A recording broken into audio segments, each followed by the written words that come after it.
Banyak anak tak suka hari Senin, tapi aku suka. Awal dari pekan yang baru penuh dengan banyak peluang. Dan, oh astaga, siapa dia? Wah, dia cantik. Dia cewek tercantik yang pernah kulihat. Dia pasti baru di sini, karena pastinya aku belum pernah melihatnya di sini sebelumnya. Aku Evan. Dan kalian bisa lihat, aku ini cukup pendek dan kurus. Aku mungkin bukanlah olahragawan berotot, tapi aku punya otak encer. Aku yang terbaik di kelas dalam pelajaran matematika, sains, geografi, dan bahasa Spanyol. Aku bangga dengan koleksi pialaku, dan karena itu, banyak anak di sekolah kenal siapa aku. Tapi aku tak begitu suka bicara dengan orang baru. Untuk cowok pintar sepertiku, basa-basi itu menurutku canggung. Kata-kata seolah membeku di kepalaku atau semacamnya. Oh ya, ini alasan utama kenapa aku masih jomblo selama ini. Tak masalah, toh aku harus fokus pada pendidikanku. Tapi aku memang suka cewek. Terutama cewek-cewek mungil yang membutuhkanku untuk melindungi mereka. Jadi cowok pintar sepertiku, tak butuh waktu lama untuk tahu kalau cewek baru itu namanya Kayla. Kayla, nama yang manis. Setelah beberapa hari memeriksa akun sosial medianya, aku jatuh hati padanya. Aku ingin memberitahunya apa yang kurasakan, tapi aku terlalu malu dan kikuk. Jadi aku meminta saran pada sahabatku Liam. Bro, apa yang kau takutkan? Kau ini cowok nomor satu di sekolah ini. Ya, tapi cuma untuk urusan pelajaran. Liam menyenggolku dan berkata, cuma, bro, jadi pintar itu penting. Cewek benar-benar suka sekali itu. Kau berpenampilan cemerlang dan juga siswa yang berprestasi. Hanya perlu menambah sedikit percaya diri, kawan. Aku tak yakin soal itu, tapi aku tak tahu apa. Lagi pula, Liam itu pintar soal cewek. Jadi aku harus percaya padanya. Kenyataannya, aku ini pintar. Dan aku seharusnya bangga akan hal itu dan memanfaatkannya. Jadi langkah apa yang seharusnya aku lakukan? Sekarang kau perlu menyiapkan hadiah untuknya dan mengejutkannya dengan itu di kantin. Cewek suka gestur romantis seperti itu. Hadiah seperti apa? Jangan terlalu dipikirkan. Carikan saja sesuatu yang kau pikir dia akan suka. Hari berikutnya saat istirahat, ku bawa sebuah kotak ke kantin. Aku melihat Kayla sedang duduk dengan teman-temannya. Oh ya ampun, ini menakutkan, tapi juga mendebarkan. Saat aku jalan ke arahnya, kuperhatikan betapa cantik dia terlihat hari ini. Tiba-tiba dia berdiri dan pergi ke kios makanan. Oke, jadi dia lebih tinggi daripada yang kukira. Ya, dia sedikit lebih tinggi dari perkiraanku. Oh tidak, dia raksasa jika dibandingkan denganku. Batalkan misi, batal! Aku berbalik dan beranjak pergi, saat tanpa sengaja aku menabrak seseorang dan menjatuhkan kotakku. Semua trofi dan piagam milikku berserakan di lantai, bersamaan dengan surat cinta yang sudah kutulis untuk Kayla. Mataku terpaku ke surat itu, dan aku hendak melompat ke depan dan mengambilnya, tapi cewek itu memungutnya, lalu dengan suara lantang berkata, oh lihat, Evan naksir pada Kayla. Siapa sangka seorang kutu buku punya standar yang sangat tinggi, atau seharusnya kusebut standar jangkung. Kemudian semua orang tertawa. Ya ampun, ini memalukan. Jadi aku bergegas pergi dari sana. Liam yang sudah menungguku di luar, menghentikanku segera saat aku melewati pintu. Apa itu tadi? Kau sungguh akan berikan semua itu untuk hadiah? Dia merebut kotak itu dari tanganku dan mengintip ke dalamnya. Kan kau bilang untuk memberinya sesuatu yang dia suka. Dan kau juga bilang cewek suka cowok pintar. Memangnya kenapa? Apa ini tak cukup memperlihatkan pesonaku? Oh tidak, tidak seperti itu. Aku hanya berharap kau memberikannya sebuah boneka beruang atau bunga. Evan, bukan seperti ini. Jadi, ya sudah, hidupku sudah berakhir. Aku akan jadi bahan olokan selamanya. Aku harus yakinkan orang tuaku untuk membiarkanku pindah sekolah. Tidak, untuk membiarkanku pindah ke planet lain. Hah? Ini dari Kayla. Apa? Dia bilang dia juga suka padaku. HP ini rusak atau apa? Wah, dia bilang dia sudah dengar banyak tentangku dan dia mengagumi prestasiku. Dan dia ingin pergi keluar denganku kapan-kapan. Tak lama setelahnya, kami mulai pacaran. Dia cewek yang menyenangkan untuk diajak bergaul. Tapi ada satu hal yang menggangguku. Dia sangat tinggi dan berdiri di sebelahnya terus mengingatkanku betapa aku ini pendek sekali. Itu tak pernah terlalu menggangguku sebelumnya, tapi itu terjadi saat aku berada di dekatnya. Orang-orang selalu bilang aku ini berperawakan kecil, tapi berada di sebelahnya membuatku merasa seperti habat atau apa. Kuputuskan untuk menambah berat badan, jadi aku mulai pergi ke gym. Tapi di sana sangat panas dan gerah, membuatku tak nyaman. Jadi aku menyerah. Toh aku terakhir seperti ini, tak ada yang bisa kuperbuat soal itu. Sementara Kayla kelihatannya tak masalah kalau aku lebih kecil darinya. Dan terlihat di depan publik denganku tak membuatnya terganggu. Tapi entah, aku cuma merasa tak nyaman. Jadi setelah kelas, saat dia menungguku di dekat pintu untuk pergi makan siang bersama, aku menggumam beralasan aku perlu ke perpustakaan dan aku akan menemuinya di sana sebentar. Aku tahu itu jahat, tapi aku tak mau nongkrong dengannya di sekolah. karena aku tak mau anak-anak lain melongo dan mengolok-olok perbedaan tinggi kami. Aku berada di sini sepanjang jam istirahat. Aku tak mau menemui Kayla. Oh tidak, dia di sana rupanya. Ah, kenapa mereka letakkan barang-barang tinggi sekali?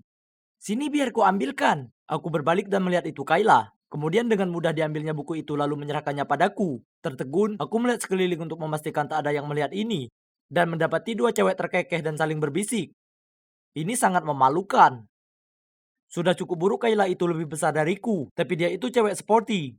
Jadi dia juga lebih kuat dariku. Di saat waktu istirahat, aku susah payah membuka botol kokku. Tiba-tiba Kayla muncul, mengambilnya dariku. Dan meski aku bergumam aku ingin melakukannya, dia mengacukanku dan membukanya dengan mudah. Kemudian suatu malam saat aku sedang belajar, Liam mengirimiku pesan memberitahuku untuk memeriksa Instagramku. Ada sebuah foto diriku yang sedang duduk di pangkuan Kayla di taman sekolah. Apa? Lalu kemudian di bawahnya banyak sekali komentar seperti, "Wah, Evan si bayi kecil dengan Kayla Hook cewek." Dan seorang temanku bahkan berkata, "Jelas, Evan jadi istrinya dan Kayla jadi suaminya." Tidak, tidak, tidak. Ini tak mungkin terjadi. Sore itu di taman sekolah, ku minta Kayla untuk memeriksa punggungku yang digigit serangga. Tapi sebelum aku bisa menghentikannya, dia menarikku ke pangkuannya untuk memeriksanya. Tapi ada orang brengsek yang mengambil foto dan mempostingnya online mengatakan, "Evan kecil sedang duduk di pangkuan pacar Hooknya." Aku murka, terutama dengan komentar temanku. Aku membahasnya ke Kayla, tapi dia hanya mengangkat bahu dan memberitahuku mereka cuma iseng. Dan itu bukan masalah. Setelahnya, aku tak ingin sering berada di dekat Kayla. Dia hanya membuatku merasa sangat kecil. Dan aku benci ditertawakan oleh anak-anak yang lain. Beberapa hari kemudian di kelas olahraga, aku sedang lari saat aku tersandung kakiku sendiri. Dan tersungkur dengan keras di tanah sampai hampir pingsan. Aku terbaring di sana berkunang-kunang dan merasa seperti idiot saat banyak sekali anak mengelilingiku.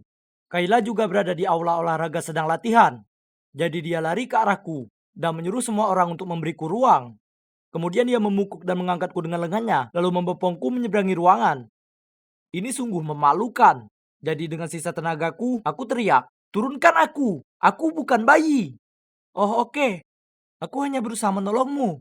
Aku tak butuh bantuanmu. Ini memalukan. Seolah kamu ini pria dalam hubungan kita. Kau membuatku merasa lebih rendah." Semua orang melongo melihat kami dan berbisik-bisik. Kemudian Kayla menurunkanku dan jalan pergi dengan diam. Dia terlihat kecewa dan aku merasa tak enak. Malam itu, Kayla mengirim pesan minta ketemu aku di taman. Saat aku sampai di sana, dia sudah menungguku di bangku taman. Aku duduk di sampingnya dan berkata, "Dengar Kayla, aku minta maaf soal sebelumnya. Aku cuma..." "Stop! Aku ingin kita usai. Kau terlalu peduli dengan apa yang dipikirkan orang. Memangnya kenapa kalau aku ini lebih tinggi dan besar darimu? Siapa yang peduli? Kau tak pernah terlihat kecil atau lemah di mataku." Aku tak bisa bicara, dan dia melanjutkan, "Kau ini tak menganggap atau menghargaiku. Aku tahu kau menghindariku di sekolah. Aku tak mau pacar yang malu terlihat bersamaku. Aku pantas mendapat lebih dari itu. Jadi, ini berakhir, Evan." Lalu dia berdiri dan berjalan pergi. Aku melihatnya pergi. Dan meski ingin lari mengejarnya dan memohon padanya untuk memaafkan aku tak melakukan itu. Aku hanya duduk di sana sendiri, merasa seperti orang bodoh. Malam itu aku memikirkannya lama sekali. Aku tahu dia benar. Aku bersikap brengsek, dan sekarang kehilangan pacarku yang luar biasa, lucu, dan cantik. Aku tak seharusnya biarkan pendapat orang lain begitu mempengaruhiku, karena kalau pikir-pikir, itu tak ada kaitannya. Aku menyukainya, dan dia membuatku senang. Memangnya kenapa kalau dia bisa menggapai buku sedangkan aku tidak? Dipikir-pikir, sebenarnya sangat membantu berada di dekatnya. Beberapa hari kemudian aku mengirim pesan ke Kayla untuk meminta maaf, dan meminta kesempatan lain. Tapi dia tak membalasnya. Jadi aku muncul di teras rumahnya dengan bunga dan sebuah kotak. Kayla membuka pintu dan merengut padaku. Aku seorang idiot.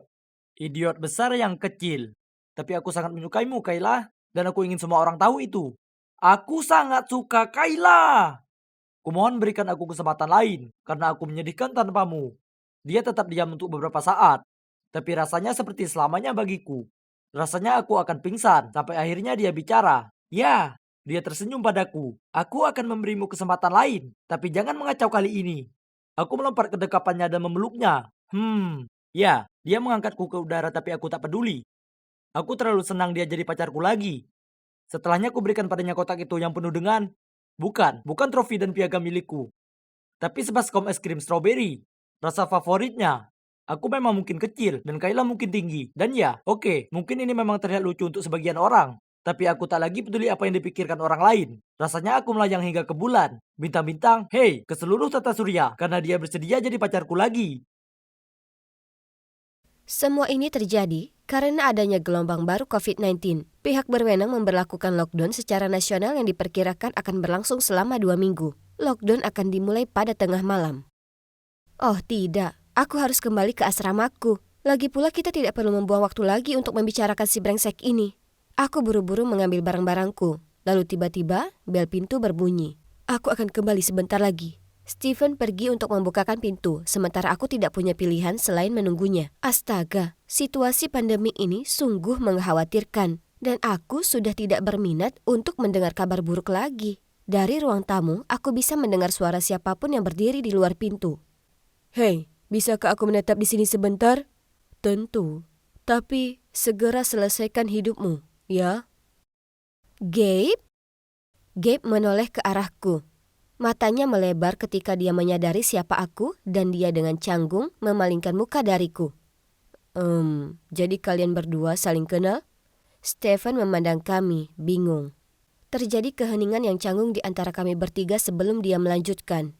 Jadi, Janet, ini Gabe. Dia temanku dari tim hoki kampus. Gabe, ini Janet, teman baikku sewaktu SMA. Astaga, ini telah mencapai tingkat ketidaknyamanan yang baru. Gabe kemudian berdeham. Jadi, di mana aku tidur, Stevie? Lalu dia langsung menuju kamar tidur yang ditunjuk Stephen sambil menguap. Mengatakan dia mau tidur dulu. Stephen tertawa dan menoleh ke arahku sambil berkata, dia selalu seperti itu. Kami cukup dekat saat kuliah. Dia kadang-kadang datang dan menginap. Aku tergagap. Stephen, itu orang yang baru saja kuceritakan padamu. Orang yang membuatku takut. Stephen menatapku heran, tapi dia tidak mengatakan apa-apa. Aku sedang tidak mood untuk ini. Menurutku lebih baik aku pergi.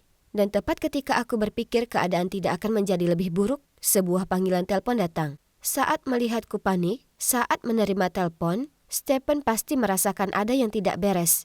Dia bertanya padaku begitu aku menutup telepon. Apa semuanya baik-baik saja? Itu teman sekamarku. Dia baru saja memberitahuku bahwa ada kasus positif di asrama kami. Aku tidak bisa kembali sampai karantina selesai. Oh tidak, apa yang harus kulakukan? Semua barang-barangku ada di kamar asramaku, dan aku tidak bisa berkendara pulang ke kampung halamanku. Rasanya seperti 1 abad. Aku tidak akan bisa pergi kemanapun sebelum lockdown selesai. Dan menginap di beberapa hotel selama 2 minggu tentunya bukanlah pilihan yang cerdas. Janet, kamu bisa tinggal di sini. Stephen dengan lembut tersenyum padaku. Jangan khawatir, aku akan mengurus semuanya. Aku bisa menyiapkan sofa untukmu, jadi kamu tidak perlu tidur di kamarku. Oh, dia ingat aku punya sedikit klaustrofobia dan merasa tidak nyaman di kamar kecil. Aku hendak membalas, tapi dia menghentikanku.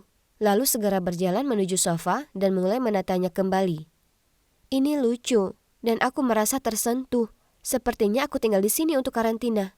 Maksudku, ini akan baik-baik saja, tapi Gabe juga ada di sini. Dunia yang kecil, dan betapa canggungnya situasi yang aku alami.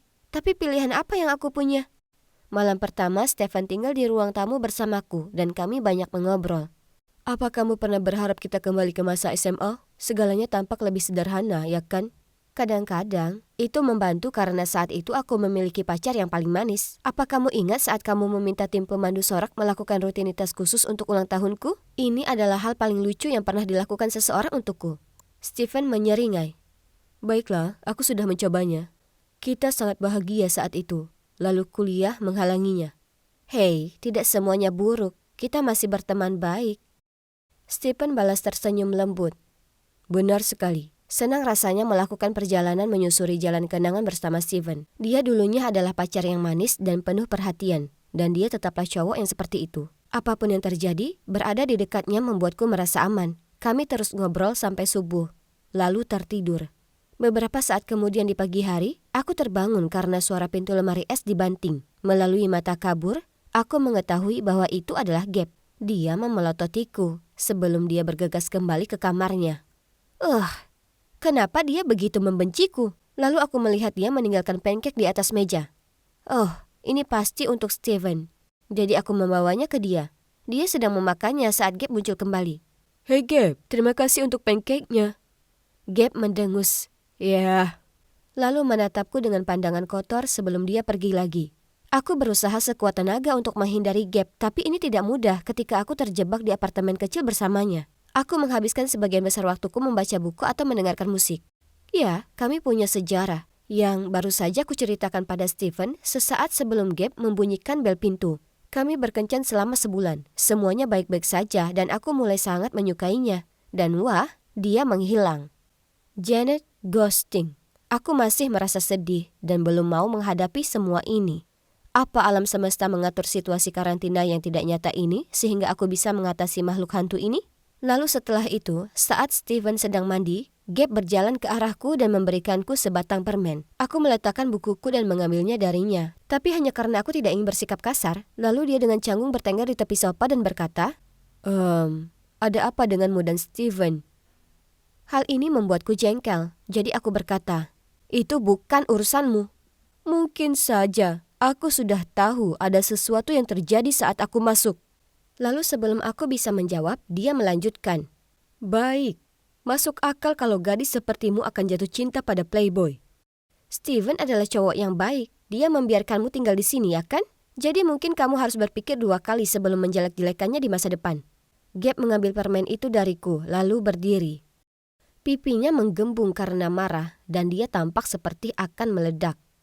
Saat itulah Stephen muncul dan mencoba meredakan situasi. Dia mengajak Gabe keluar ruangan, tapi setelah itu aku terlalu marah untuk membaca. Jadi aku duduk di sana sambil memikirkan banyak hal dan merasa lebih jengkel dari sebelumnya. Makan malam itu sangat canggung. Kami semua duduk mengelilingi meja dalam keheningan yang mematikan dan Gabe serta aku menghindari kontak mata. Aku merasa tidak enak karena Stephen terjebak di tengah situasi ini. Dia tidak pantas menerima ini. Saat aku sedang cuci piring, Gabe berkata kepada Stephen, bisakah kamu memberi kami ruang? Aku perlu berbicara dengan Janet secara pribadi. Stephen pergi ke kamar tidurnya, lalu Gabe menunggu sampai aku selesai, lalu mengajakku pergi ke balkon bersamanya. Lihat Janet, kamu cerdas, cantik, dan sangat mandiri. Aku jatuh cinta padamu tepat pada kencan pertama. Iya, semoga berhasil membodohiku sekali lagi. Aku sudah melupakannya. Melihat aku tidak menganggapnya serius, Gabe melanjutkan. Aku benar-benar serius. Itu sebabnya kamu benar-benar di luar jangkauanku. Aku terlalu pengecut untuk memberitahumu hal ini. Jadi aku memutuskan lebih baik menghilang saja dan membiarkanmu melupakanku. Apa? Apa dia serius? Aku tidak menyangka dia berpikiran seperti itu. Dia meminta maaf atas perbuatannya dan aku mengatakan kepadanya bahwa aku memaafkannya. Oke, jadi mungkin Gabe tidak seburuk itu. Dia hanya merasa tidak aman. Ini menyebalkan karena kami melakukannya dengan sangat baik. Setelah percakapan kami, rasa canggungku berkurang saat berada di dekat Gabe. Dia mulai melakukan hal-hal lucu untukku, seperti meninggalkan makanan ringan dengan catatan kecil yang berisi coretan-coretan lucu di bantalku, membawakanku jus, dan menunjukkan meme-meme lucu di ponselnya. Maksudku, ini tidak menggantikan apa yang dia lakukan. Tapi, kami dikurung di ruang kecil bersama-sama. Jadi kesopanan tidak ada salahnya, bukan? Tapi kemudian Stephen mulai bersikap aneh. Setiap kali Gabe melakukan sesuatu yang baik, Steve akan mengomel, mendengus, dan pada beberapa kesempatan menggumamkan komentar kasar seperti, dari hantu menjadi penguntit. Bagus. Kenapa dia menjadi seperti ini? Hei, jangan bilang kalau dia cemburu pada Gabe. Hebat, melempar minyak ke api. Lalu pada suatu makan siang, Gabe membuatkan kami sup bawang Prancis. Saat dia memberikannya kepadaku, Stephen menggelengkan kepalanya dan tertawa berkata, itu bau. Ini adalah upaya yang buruk untuk membuat Janet terkesan. FYI, dia benci bawang. Apa maksudmu? Aku tidak mencoba membuat siapapun terkesan. Ayolah, aku tahu kamu masih memiliki perasaan terhadap Janet, tapi kamu bukan tandingannya. Aku memperhatikan mereka dengan wajah datar, karena aku tidak dapat memproses apa yang sedang terjadi. Lalu Stephen menoleh padaku, dengan berani berkata, Janet, banyak hal telah terjadi dan berubah. Tapi ada satu hal yang masih kokoh. Itulah perasaanku padamu.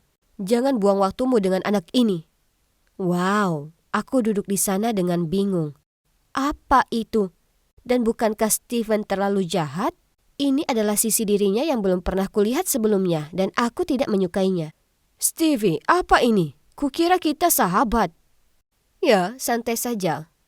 Dengar, kita berdua menyukai Janet, jadi dia hanya perlu memutuskan siapa yang dia inginkan. Jadi, Siapa pemenangnya? OMG, ini persis seperti situasi Twilight Saga. Aku harus memilih antara dua pria yang sangat berbeda. Aku membencinya, baik situasi ini maupun seri itu. Dan sejujurnya, aku tidak menyukai sikap mereka yang tidak dewasa sekarang. Beraninya kalian berdua menciptakan seluruh dilema ini sendirian dan menempatkan aku di tengah-tengahnya. Aku tidak memilih kalian berdua, oke? Kalian berdua punya kesempatan bersamaku dan kalian berdua meninggalkanku. Aku ingin tetap berteman, tapi cuma itu saja. Aku bergegas pergi, berpikir ini akan menjadi akhir dari segalanya. Oh, betapa salahnya aku. Suatu kali aku sedang menonton film sendirian dan bangun untuk pergi ke kamar mandi. Ketika aku kembali, mereka berdua sedang duduk di sofa, saling berdebat tentang siapa yang harus tinggal dan duduk bersamaku. Karena muak aku berteriak, "Maukah kalian berdua berhenti? Kamu meninggalkanku untuk kuliah, dan kamu atas rasa tidak amanmu sendiri. Dan salah satu dari kalian bertingkah seperti pria dewasa. Aku ingin pacar yang bisa kuandalkan, dan yang pasti tidak ada di antara kalian." Sejauh yang aku ketahui, perasaan romantis apapun yang aku miliki terhadap kalian berdua sudah berlalu dengan baik dan benar. Mereka berdua menatapku kaget dan keheningan yang canggung pun terjadi. Apakah itu agak kasar pada mereka? Meskipun begitu, mereka tetap perlu mengetahui perasaanku agar mereka menghentikan ilusi mereka sendiri dan berhenti bertengkar dengan sia-sia. Untungnya, karantina sudah hampir selesai, jadi setidaknya aku akan keluar dari apartemen yang menyesakan ini dalam 2 hari. Ya ampun, itu adalah 2 hari terpanjang yang pernah ada. Tidak ada yang berbicara satu sama lain dan suasananya sangat buruk. Ketika akhirnya berakhir, aku mengucapkan terima kasih dengan cepat dan bergegas menuju pintu. "Janet, kita masih berteman kan?" "Ya, kamu juga masih temanku ya?" Steven dan Gabe dengan tidak sabar menantikan jawabanku. Tapi aku hanya tersenyum pada mereka berdua lalu pergi. Sebenarnya, aku tidak yakin ingin berteman dengan salah satu dari mereka lagi. 2 minggu terakhir ini sangat aneh dan kacau, sehingga aku tidak bisa memikirkan apapun lebih jauh. Jadi, untuk saat ini, aku hanya akan menikmati kelegaan karena bisa keluar dari skenario aneh terjebak dengan 2 mantan itu dulu, bukan? Apa kau dengar semua yang baru saja kukatakan? Oh, ya ampun, maaf. Dan, tidak. Sumpah, aku tak sedang mengacuhkan temanku dengan sengaja. Aku hanya teralihkan oleh cowok di sebelah sana. Luka. Aku tahu, dia sangat tampan. Dan bagian terbaiknya adalah dia jomblo. Yap, dia putus dengan pacarnya beberapa bulan lalu. Dan hari ini adalah saatnya aku, Michelle Summer, akan membuat Luka Rodriguez jadi pacarku.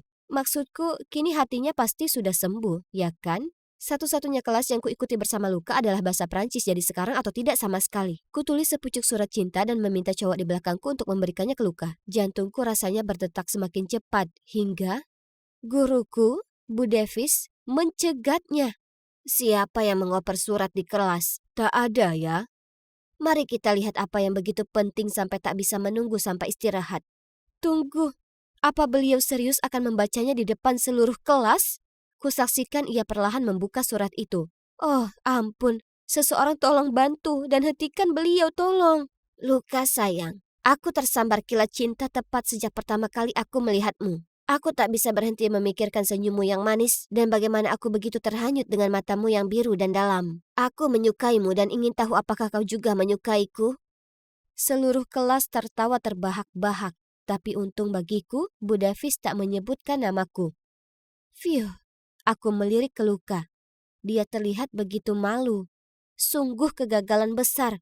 Saat aku menunggu bus, aku merasa agak sedih dengan semuanya. Kemudian hujan turun. Hebat.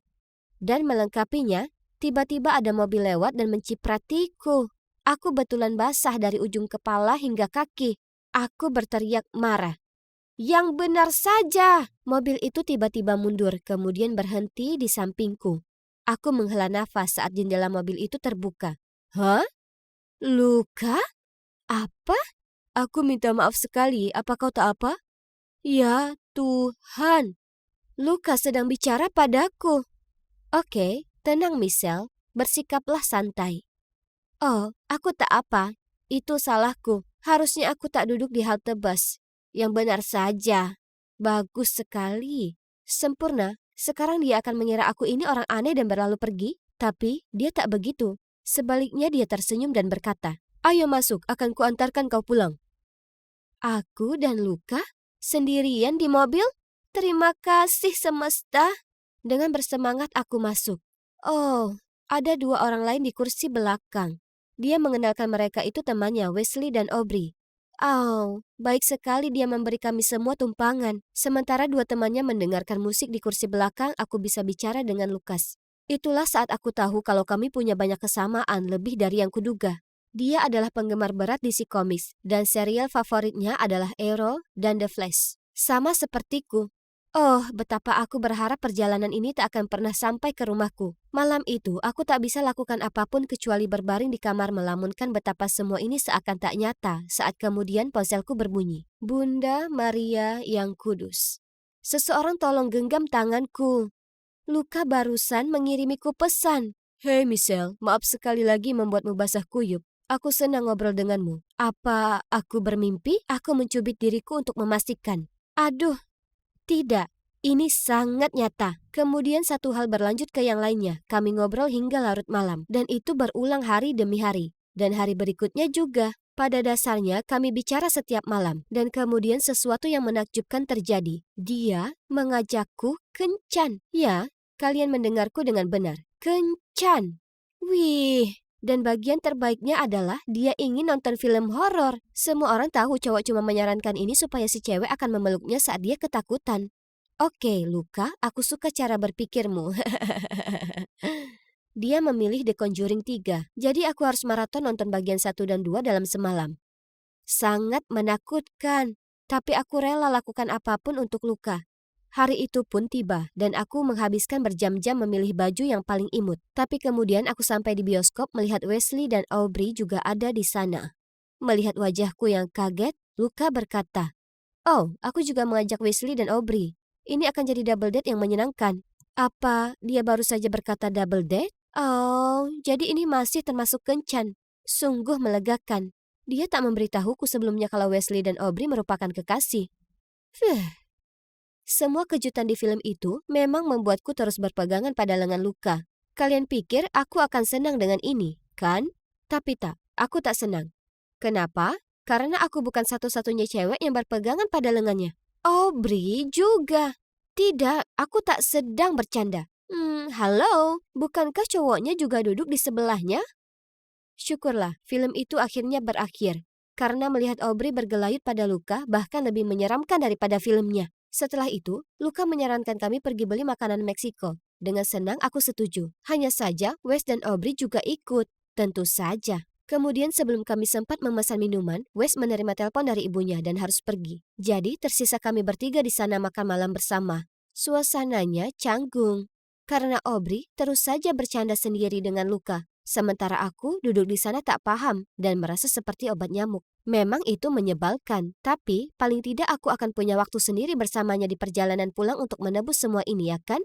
Tapi kemudian Aubrey bergelayut di lengannya dan dengan suara diimut-imutkan bertanya, "Oh, ini sudah sangat larut malam. Luka, kau akan mengantarku pulang, ya kan?" Luka menoleh ke arahku dengan canggung. Tentu aku tak mau menarik perhatian, jadi kukatakan, "Jangan khawatir, aku bisa menelpon temanku. Dia bekerja di dekat sini dan shift kerjanya akan segera selesai." Yap, itu kebohongan besar. Akhirnya, dia tersenyum dan kemudian mereka pergi, meninggalkanku di sana sendiri. Aku memesan Uber dan pulang ke rumah. Malam itu, aku tak bisa tidur. Aku tak bisa berhenti memikirkan ada sesuatu yang mencurigakan tentang hubungan mereka. Tapi kemudian ku terima pesan dari Luka. Aku senang sekali hari ini. Aku ingin tahu apa kamu mau jadi pacarku? X. Apa? Harus kugosok mataku dan membacanya ulang. Ya Tuhan! Benar-benar tertulis pacar di pesan itu. Jadi, itu artinya Luka dan Aubrey hanyalah sekedar teman dekat, itu saja. Aku tersenyum sambil menjawab ya padanya. Jadi, sejak saat itu, kami resmi pacaran. Sungguh menakjubkan. Ya, kecuali satu masalah yang sama. Dia selalu mengajak temannya ikut serta. Setiap hari. Kalian tahu Wesley dan Aubrey sekolah di SMA lain di dekat sini. Saat aku pertama kali bertemu mereka, kukira Luka hanya memberikan mereka tumpangan pulang karena hujan. Tapi ternyata dia mengantar mereka setiap hari. Mereka juga sering nongkrong bareng setelahnya. Jadi itu artinya Luka dan aku tak pernah punya waktu sendiri. Bahkan setengah jam pun tidak. Tapi itu bukan bagian terburuknya. Sejak aku dan Luka resmi pacaran, Aubrey bahkan makin berani dari sebelumnya. Misalnya, suatu kali di taman, Luka sedang makan hotdog dan ada mustard di wajahnya. Aku tertawa kencang sekali dan menyuruhnya untuk tetap diam supaya aku bisa memotret wajahnya yang lucu. Tapi kemudian Aubrey langsung menoleh padanya, mengambil sebuah tisu dan mengelap bersih mustard itu. Dan tak hanya itu saja, dia bahkan minum dari gelasnya, menyuapinya cemilan dan sering memandang terpesona padanya. Kalian pasti bertanya-tanya bagaimana dia bisa terang-terangan menggoda di depan Wes seperti itu? Nah, cewek itu sangat tahu caranya membutakannya. Terkadang dia mencium Wes di pipi atau membelai rambutnya. Jadi siapa yang sebenarnya dia sukai? Wes atau Luka? Kuputuskan untuk melakukan tes untuk cari tahu. Jadi aku merapat ke Luka dan menyandarkan kepalaku di bahunya. Dan seperti yang kuperkirakan, Aubrey melotot padaku dengan mata cemburu. Kemudian, saat dia memilih helai rambutnya dengan jarinya, dia bertanya pada Luka. Luka, Wes sibuk hari Jumat ini dan aku tak bisa melewatkan les menariku. Apa kau bisa mengantarku ke sana dan menunggu sampai kelasnya selesai? Luka terlihat kikuk. Tapi tak tahu harus berkata apa lagi, dia bergumam. Iya, tentu. Sekarang Aubrey mulai berlebihan. Aku perlu menunjukkan padanya kalau Luka tak tertarik padanya dan kalau dia harus mundur. Aku tahu itu agak terdengar jahat, tapi serius. Aku perlu mengambil sikap, kalau tidak aku bisa kehilangan pacarku. Jadi, pada malam Jumat, setelah Luka mengantar Aubrey ke kelas menarinya, aku menelpon Luka dan mengatakan padanya kalau ban sepedaku kempes. Ya, mungkin saja kulubangi sendiri, tapi trik itu berhasil. Luka langsung menjemputku dan mengantarku pulang. Kemudian aku bertanya padanya untuk tetap tinggal karena ibuku memasak lasagna andalannya. Dia tak bisa berkata tidak pada ibuku, jadi Luka mengirim pesan ke Aubrey menyuruhnya pulang sendiri karena dia sibuk denganku. Berhasil. Hari berikutnya kami berempat nongkrong di kafe. Luka menyadari Aubrey terlihat sedikit lelah, jadi ia bertanya. Hei Aubrey, apa kau tak apa? Oh, bukan masalah besar. Setelah kelas menari aku jalan pulang dan tiba-tiba hujan. Aku tak membawa payung karena kukira kau akan mengantarku pulang, jadi aku basah kuyup. Aku melirik Luka dan bisa lihat dia merasa sangat bersalah. Setelah ngobrol sebentar, aku ke toilet untuk menyegarkan diri. Itulah saat aku menangkap basah Aubrey menepuk-nepuk bedak ke wajahnya supaya ia terlihat lebih pucat. Aku tak percaya ini. Itu enggak banget. Aku perlu melabrak pembohong besar ini. Apa kau benar-benar mengira membuat Luka merasa bersalah akan membuatnya mencintaimu? Aku tak perlu membuatnya melakukan apapun, karena dia sudah mencintaiku. Dengan wajah terkejut, aku berseru. Apa kau bilang? Oh, dia tak memberitahumu?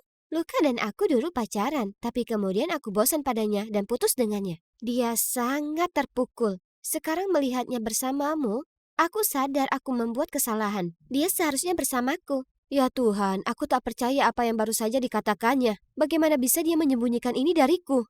Aku tak bisa menahan amarahku lagi. Kau ini psycho yang gemar bermain trik kotor kapan saja. Lalu aku bergegas keluar toilet dan menabrak Luka.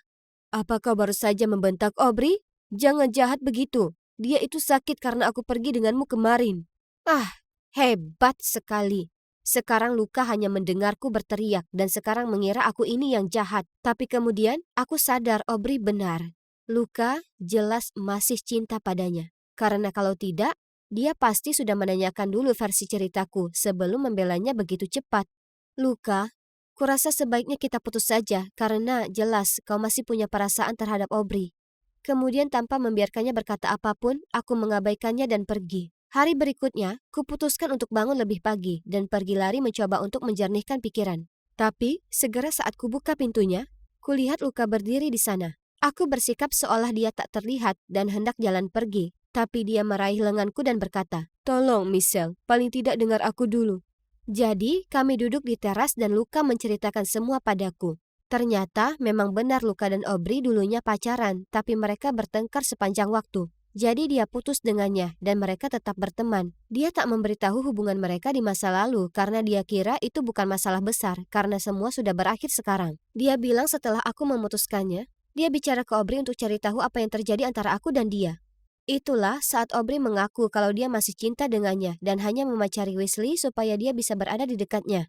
Luka menolaknya dan dia mulai menangis, yang mana menyebabkan make up-nya luntur. Itulah saat Luka menyadari kalau aku benar soal Aubrey pura-pura sakit. Lalu Luka menegaskan kalau perilaku licik Aubrey itu membuat mereka tak bisa berteman lagi. Michelle, aku minta maaf. Seharusnya aku tahu apa yang dia lakukan dan mengutamakanmu. Aku janji itu tak akan terulang. Kasihan Luka, aku tak tahan melihatnya terlihat begitu murung. Sejujurnya, yang dia lakukan hanyalah berusaha menjadi teman yang baik untuk Aubrey. Luka berhak mendapat kesempatan lain, ya kan? Jadi, dengan tersenyum aku memeluknya erat. Sejak saat itu, hubungan kami berdua membaik. Wesley akhirnya tahu kalau Aubrey hanya memanfaatkannya untuk dekat dengan Luka. Jadi dia putus dengannya. Kisah cinta kami tentunya penuh liku. Tapi semuanya sepadan. Karena aku tulus mencintai Luka. Dan aku juga suka bagaimana dia peduli dengan teman-temannya dan ingin menghabiskan waktu bersama mereka. Jadi, aku hanya minta padanya waktu sendiri setiap hari Jumat. Ngomongin soal hari Jumat, aku tak sabar untuk yang satu ini. Karena Wesley bilang padaku kalau Luka menyiapkan sesuatu yang spesial untukku. Ih, aku sangat senang. Maaf guys, tapi kalian tak tahu apa itu. Karena ceritaku harus berakhir di sini. Mungkin lain waktu.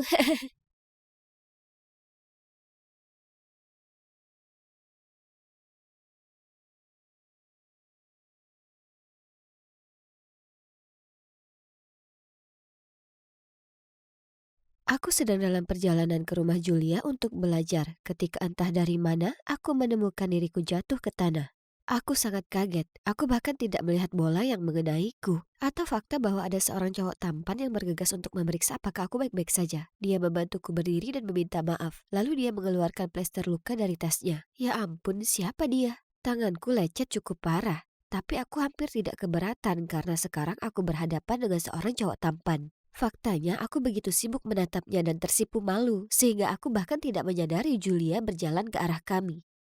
Apa yang kalian berdua lakukan? Ternyata cowok imut itu Callum, pacar Julia. Julia, tentu saja. Setiap hal yang menyenangkan selalu menjadi miliknya.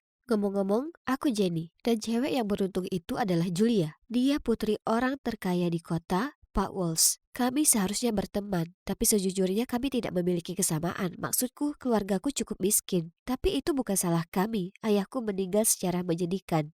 Jadi hanya aku dan ibu yang berusaha memenuhi kebutuhan hidup kami. Julia, sebaliknya, lahir bergelimang harta. Tapi takdir masih mempertemukan kami. Aku tahu ini agak salah, tapi malam itu aku tidak bisa berhenti memikirkan Callum. Dia sekarang justru memberiku motivasi untuk sesi belajar berikutnya dengan Julia yang suka memerintah. Karena mungkin dia akan ada di sana lagi. Aku bahkan merias wajah dan melewatkan perjalanan ke rumahnya keesokan harinya. Tapi, ya, semua itu sia-sia karena Callum tidak terlihat. Sebaliknya, aku harus duduk dengan mendengarkan Julia terus-terusan bercerita tentang perjalanannya ke Paris. Aku berpura-pura baik-baik saja, tapi sebenarnya aku selalu bermimpi mengunjungi kota cahaya dan menatap menara Eiffel sejak menonton film Emily in Paris. Bermimpilah, Jenny. Bagaimanapun Julia tak henti-hentinya. Dia senang membuatku terlihat seperti orang bodoh dan bahkan berkata, kasihan Jenny. Mungkin suatu hari kamu bisa pergi ke Paris. Namun sampai saat itu tiba, kamu bisa lihat fotoku aja. Sejujurnya kenapa dia begitu kejam padaku? Tahun lalu saat ulang tahunku, dia bahkan menunjukkan kepadaku majalah mode dan menanyakan gaun mana yang paling kusuka. Kupikir dia mau membelikan hadiah untukku, tapi dia malah muncul di pestaku dengan pakaian yang persis seperti yang kutunjukkan. Aku tidak percaya, dia hanya mengedipkan mata ke arahku dan tertawa, dan aku benar-benar ingin berteriak padanya. Bagaimanapun, setelah melihat sekitar 1 miliar foto Paris, Pak Walsh muncul.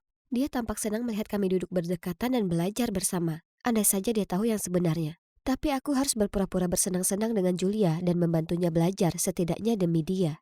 Pak Walsh adalah teman baik keluarga kami, dan sejak ayahku meninggal, dia selalu menjagaku dan bahkan membayar biaya sekolahku.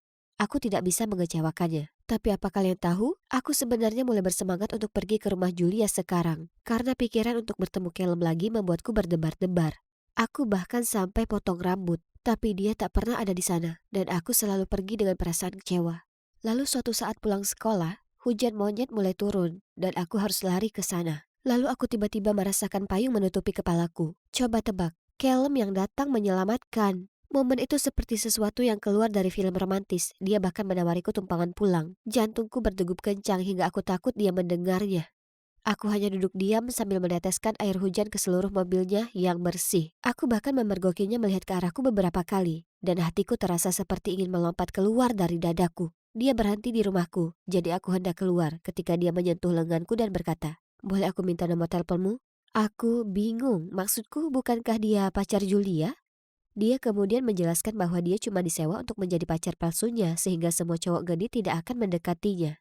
Wah, aku tidak percaya. Dia memintaku merahasiakannya karena Julia akan menghabisi kami berdua jika cerita ini tersebar. Oke, semuanya masuk akal sekarang. Jadi itu sebabnya dia tidak pernah datang ke rumahnya. Aku merasa sangat bahagia. Selama beberapa hari berikutnya, Callum dan aku banyak mengobrol di telepon dan akhirnya dia mengajakku kencan. Kami pergi ke pasar malam dan dia langsung memegang tanganku. Itu membuatku merasa istimewa dan aku tidak pernah ingin dia melepaskannya. Kami sedang bersenang-senang, lalu sebuah suara familiar terdengar di udara. Baiklah, baiklah. Bukankah itu sahabatku, Jenny? Rasa takut menjalar ke sekujur tubuhku. Kami berbalik dan di sana ada Julia dan geng perempuannya berdiri di sana dengan tangan bersedekap. Kel menjatuhkan tanganku dan bergegas ke sisi Julia. Itu semua karena dia, sayang. Kamu harus melihat pesan yang dia kirim. Dia telah merayuku selama berminggu-minggu. Menyedihkan sekali. Wow, serius? Sedetik yang lalu dia hendak membungkuk untuk mencium. Dan sekarang menjelek-jelekanku? Bagaimana dia bisa bermuka dua? Aku mencoba menjelaskan kepada Julia, tapi dia tidak mau mendengar. Dia baru saja menyebutku pengkhianat di depan semua orang dan menyuruh semua temannya untuk mengurung pacar mereka kalau aku mencoba lagi dengan salah satu pacar mereka. Aku sangat terpukul. Semua orang menatapku dan menilaiku.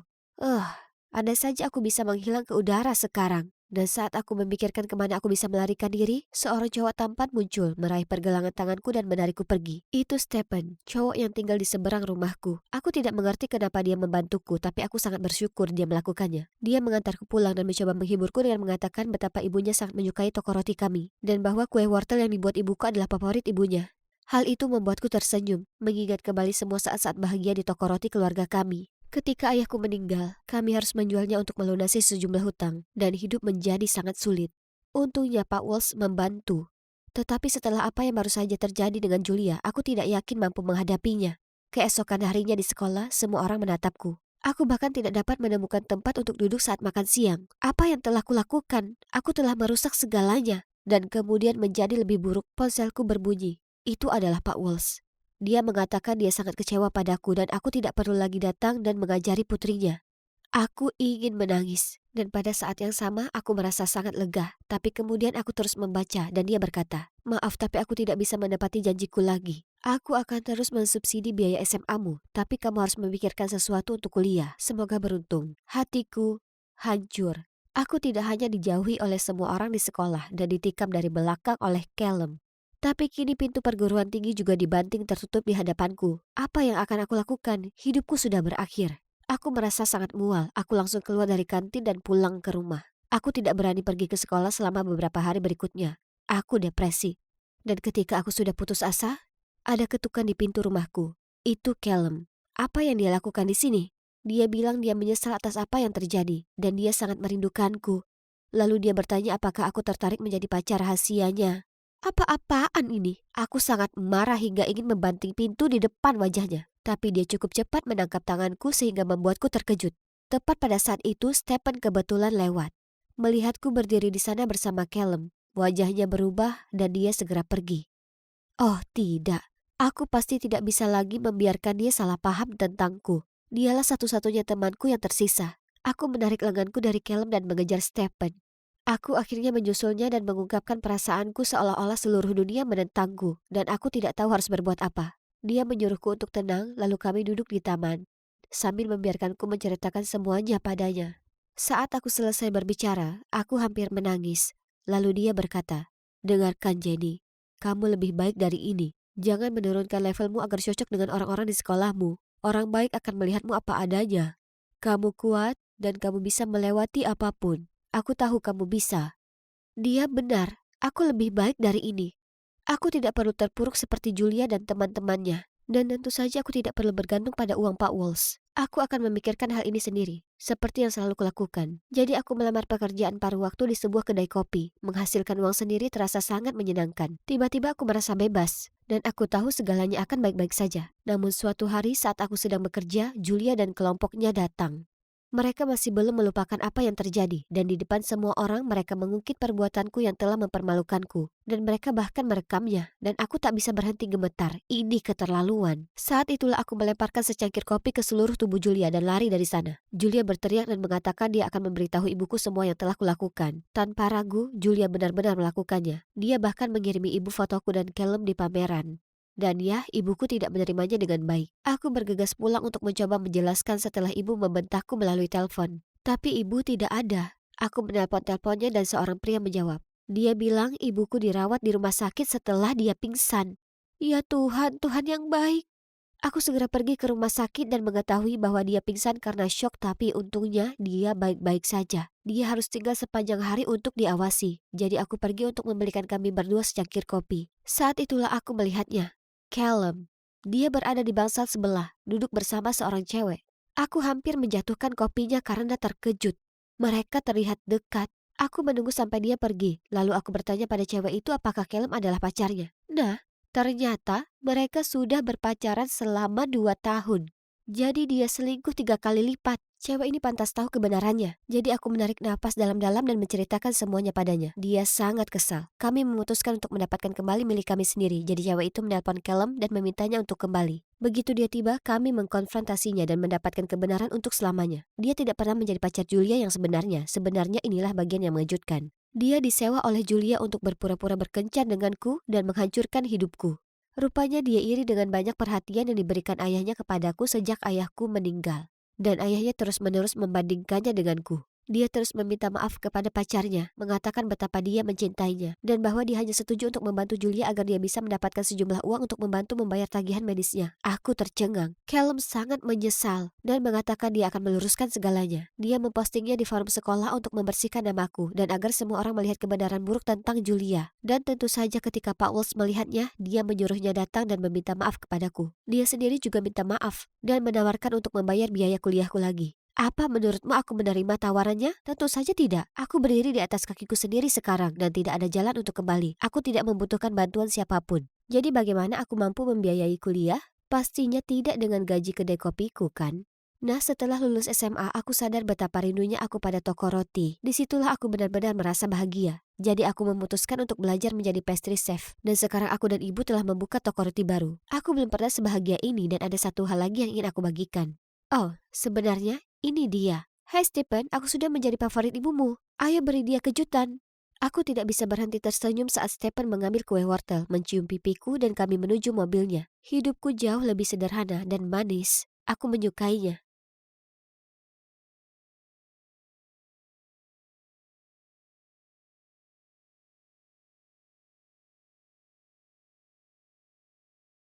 Aku penasaran siapa yang akan dapat jackpot minggu ini.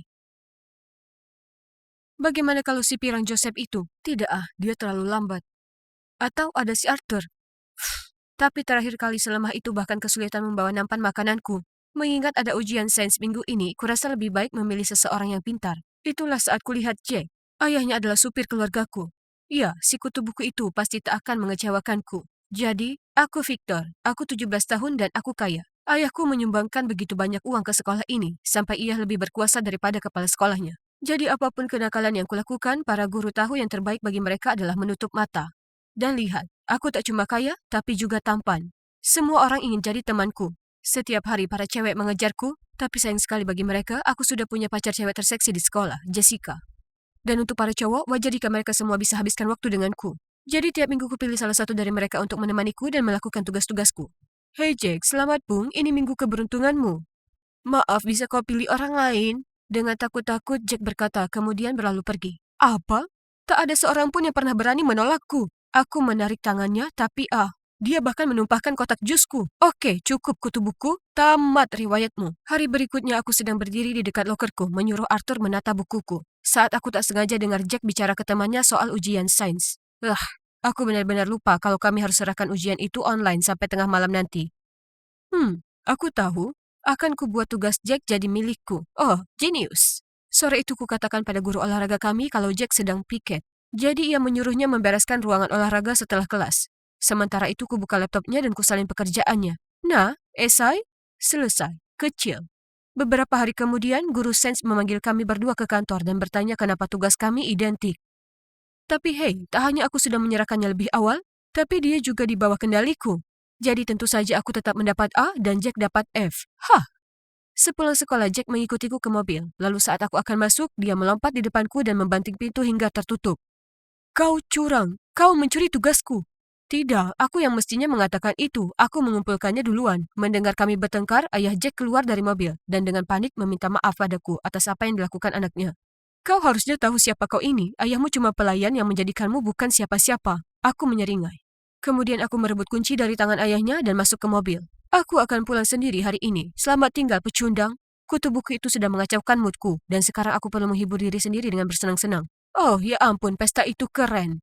Saat aku melewati sebuah lorong, kuputar volume musik itu sampai maksimal dan bergoyang. Tiba-tiba aku mendongak melihat sebuah truk meliuk-liuk ke arahku, jadi aku banting setir tepat pada waktunya dan menabrak pembatas jalan. Astaga, apa-apaan? Aku bergumam lalu keluar dari mobil. Akhirnya aku tinggalkan mobilku di sana dan naik Uber untuk pulang. Tapi tunggu dulu. Kenapa semua orang mengemudi di sisi kiri jalan, bukannya di sebelah kanan? Mungkin kepalaku yang agak pusing membuatku jadi berimajinasi. Kubuka mataku dan rentangkan tanganku. Aduh, ini bukan kamarku. Dalam kondisi mabuk, aku pasti nyasar ke rumah kumuh seseorang. Aku bergegas keluar dari sana dan lari turun ke bawah mendapati ibu dan ayahku di dapur sedang sarapan. Victor, ayo cepat, kalau tidak kau akan terlambat. Oh, dan jangan lupa kau bantu ibumu di toko kelontong sepulang sekolah. Ada apa dengan semua permainan peran ini? Di mana aku? Ketakutan, aku lari keluar untuk memeriksa. Apa? Alamatnya benar. Jalan Riverside nomor 138. Tapi rumahku itu mansion megah. Gubuk apa ini? Pastinya ini cuma mimpi, ya kan? Aku bergegas kembali ke rumah dan berteriak. Ayah, ibu, apa yang terjadi dengan mansion kita? Nah, apa kau mimpi? Haha, kita sekaya itu sampai punya mansion. Nah, itu khayalan yang tak mungkin. Sekarang ganti pakaian dan akan kuantar kau ke sekolah. Tak mungkin. Itu cuma mimpi buruk. Yang biasanya berakhir saat kita sampai di lokasi lain, ya kan? Mungkin nanti saat aku di sekolah semuanya akan kembali normal. Oh, sekolah terlihat persis sama. Aku sangat lega. Aku berjalan melalui koridor dan menyapa orang-orang. Hah? Kenapa mereka mengabaikanku? Mereka pasti lupa siapa bosnya di sini. Tapi tak masalah, adik Jessica kesayanganku. Aku berlari dan menciumnya di pipi. Tapi, ku pegang pipiku dengan kaget. Kepalaku rasanya berputar-putar saat seseorang tiba-tiba menyikutku dari belakang. Itu adalah Jack. Ku cengkram kerah bajunya. Beraninya dia cari perkara denganku tepat di depan Jessica. Lepaskan tanganmu dari pacarku. Kau ini pilihan Jack minggu ini, jadi perhatikan perilakumu. Jack memilihku? Kau pikir kau siapa? Anjing miskin sepertimu tak akan mampu memiliki hidup layak dan masuk ke sekolah ini tanpa keluargaku.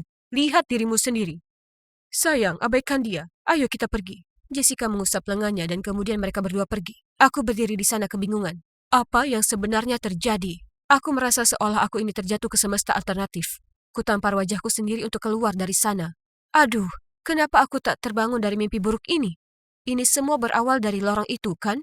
Jika itu merupakan pintu masuk ke dunia ini, maka itu juga pintu keluar dari kegilaan ini. Jadi aku naik taksi untuk kembali ke sana. Tapi tunggu dulu, di mana lorong itu? Aku menyuruh sopir untuk pergi ke sana kemari beberapa kali, tapi lorong itu tak di sana. Tapi aku kehabisan uang untuk perjalanan kembali, jadi sopir itu tinggalkan saja aku di sana. Kebingungan, aku berkeliaran di sekitar tanpa tujuan hingga akhirnya aku sampai di toko kelontong, di mana kulihat ibuku sedang bekerja. Ya ampun, ibuku, yang selalu punya pembantu di dekatnya, sekarang harus kerja banting tulang? Aku tak tahan melihatnya seperti ini dan bergegas datang untuk membantunya. Keesokan harinya aku bangun pagi dan berpikir aku akan memilih pakaian yang pantas untuk pergi ke sekolah. Ya, hidup harus terus berjalan, jadi sementara aku masih terjebak di sini, paling tidak aku harus mainkan peranku. Tapi, versi diriku ini punya selera berpakaian yang buruk. Dan lihat, sekarang aku berubah jadi kutu buku sungguhan. Harus kuubah sedikit. Saat aku sampai di sekolah dan membuka lokerku, ada daftar perintah dari Jack. Apa? Bersihkan semua kotoran di sepatu sneakersnya? Ini omong kosong.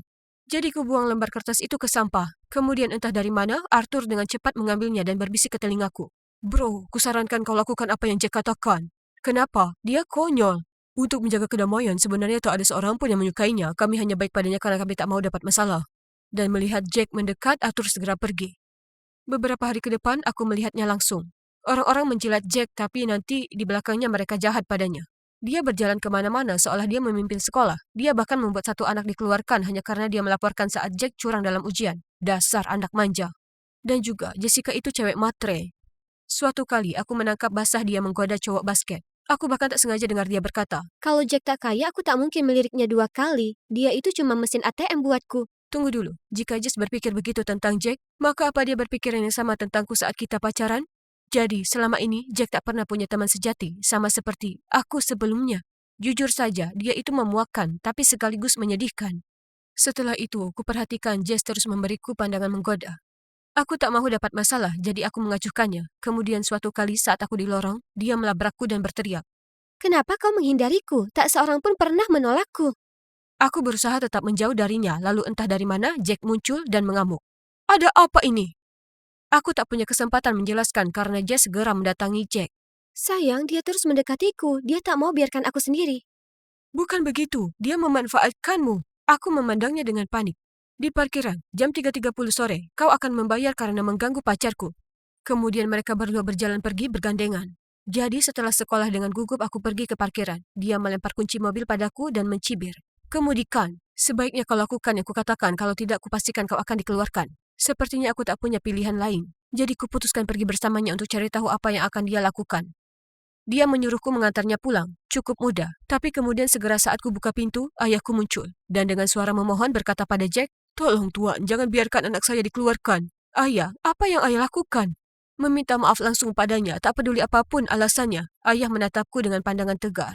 Jack mencibir ayahku dan berkata, "Bagaimana kalau kau yang mengambil alih kesalahannya agar dia tak dikeluarkan?" Kemudian dia melemparkan segepok uang ke wajah ayahku. "Kau dipecat." Aku berteriak padanya, "Kau tak bisa memperlakukan orang dengan buruk hanya karena kau punya uang. Victor, hentikan, kau salah. Tolong, saya telah menyelamatkan Anda dari kecelakaan, jadi tolong maafkan putraku." Kemudian ayah menyingsingkan satu bagian celana panjangnya untuk memperlihatkan kaki palsunya. Itu kali pertama kulihat ayahku menangis. Tunggu, ini mengingatkanku atas apa yang terjadi tahun lalu. Aku bersikap brengsek pada satu cowok sampai dia berniat menabrakku untuk balas dendam. Tapi ayah Jack melesat ke depan dan mendorongku keluar dari jalur. Aku tahu dia terluka parah, tapi sebagai anak yang cuek, aku tak menganggapnya serius. Wah, aku sangat arogan. Kuharapkan semua orang menunduk patuh padaku, dan aku sungguh mengira semua orang ingin jadi temanku. Namun kenyataannya, aku sama sekali tak punya teman sejati. Kepalaku rasanya seperti mau pecah. Aku ingin kabur, jadi aku masuk ke mobil itu dan berkendara pergi tanpa pikir panjang. Kuhentikan mobil itu saat kulihat itu, lorong itu yang sudah mengubah hidupku. Tiba-tiba, cahaya menyilaukan terpancar langsung ke mataku. Hal berikutnya yang kutahu, aku dan mobil itu sama-sama tersedot ke arah cahaya. Hah? Di mana aku? Sepertinya di rumah sakit. Kemudian ku dengar seseorang memekik senang dan menggenggam erat tanganku. "Oh, itu ibuku," Syukurlah kau sudah bangun. katanya dengan air mata basah di pipinya. "Ibu, ayah, kenapa aku di sini? Dan tanggal berapa sekarang?" "Nah, ini tanggal 22 Mei. Kau koma 3 bulan lamanya. Kami tak yakin jika kau bisa melewatinya." Ternyata hari itu, di perjalanan pulang pesta, di dalam lorong itu aku mengalami kecelakaan parah dan akhirnya koma. Jadi apa yang kualami hanyalah mimpi, ya kan? Tapi yang aneh, waktu aku tinggal dalam dunia misterius itu benar-benar bertepatan dengan waktu saat aku mengalami koma. Apa mungkin semesta paralel itu nyata adanya? Terlepas dari apapun tentang semesta yang aneh itu, satu hal yang pasti, aku sudah mendapat pelajaran. Setelah dipulangkan dari rumah sakit, aku kembali jadi Victor yang dandy. Tapi jangan salah, aku bukan cowok sok seperti dulu. Tidak, aku sudah berubah. Hal pertama yang kulakukan saat kembali ke kehidupan normalku adalah putus dengan Jessica si cewek matre. Tapi lintah lapar itu terus saja memohon untuk kembali, tak tahu malu. Berikutnya tentu saja aku berhenti menyuruh anak-anak lainnya lakukan tugas-tugasku dan memulai obrolan ringan dengan mereka bukannya memerintah. Sekarang tinggal satu hal lagi yang harus dilakukan. Aku perlu berdamai dengan Jack. Ku minta pada ayah untuk menaikkan gaji ayahnya dan juga untuk mengadakan pesta makan malam akhir pekan ini untuk mengundang keluarganya. Karena aku merasa bersalah belum sempat berterima kasih pada ayah Jack secara pantas atas apa yang ia lakukan untukku tahun lalu. Tentu orang tuaku dengan senang hati setuju dan berkata mereka bangga padaku karena begitu pengertian. Jadi, sekarang aku juga siapkan hadiah perdamaian kecil untuk Jack. Kurasa ini akan membuatnya sangat antusias.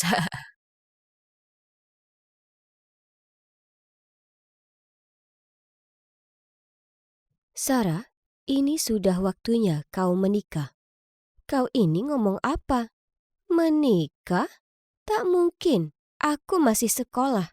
Oh, yang benar saja. Menikah dengan pria kaya akan memberimu lebih banyak uang daripada sekolah. Bu, aku tak sepertimu. Sebenarnya aku suka bersekolah. Sekarang tinggalkan aku sendiri. Itu percakapan antara aku dan ibuku sekitar 2 bulan lalu. Nah, lihat aku sekarang. Disinilah aku tinggal di salah satu villa termewah di Boston. Oh iya, namaku Sarah. Umurku 16 dan duduk di bangku SMA. Hidupku tak pernah normal. Sebagai permulaan, aku tak punya ayah dan ibuku sama sekali tak bertanggung jawab. Memilih habiskan uang yang kami punya untuk pesta dan pria. Tentu saja dia bahkan tak punya pekerjaan, jadi kami bergantung pada teman kencannya yang terbaru untuk menghidupi kami. Ibu tak pernah benar-benar peduli padaku, jadi aku juga menjauh saja dari kehidupannya. Dia bisa melakukan apapun yang dia mau selama aku bisa lakukan apa yang kumahu. Dan yang kumahu adalah belajar dengan tekun agar aku bisa punya kehidupan yang lebih baik darinya. Tapi seperti biasa, ia ikut campur dalam rencana itu, dan 2 bulan lalu ia memaksaku berhenti sekolah dan menikah. Jelas saja, aku menolak. Bahkan aku mogok makan selama beberapa hari. Tapi suatu hari ia berkata, "Besok, 2 keluarga kita akan bertemu. Jika kau tak muncul, aku akan ke sekolahmu dan bilang ke mereka kau tak akan kembali. Tapi, jika kau datang, kau masih bisa sekolah. Paling tidak sampai pernikahan." Sekolah. Dia memakai hal yang kucintai untuk melawanku. Lagi, untuk memaksaku mengikuti semua rencana konyolnya. Baiklah, aku setuju. Maksudku, itu hanya sebuah pertemuan. Mereka tak bisa memaksaku untuk segera menikah, ya kan? Jadi, hari berikutnya, aku ikut ibuku menemui keluarga Andy. Aku syok saat melihatnya.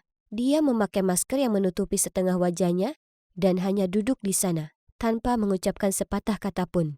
Hanya menatapku tanpa berkedip.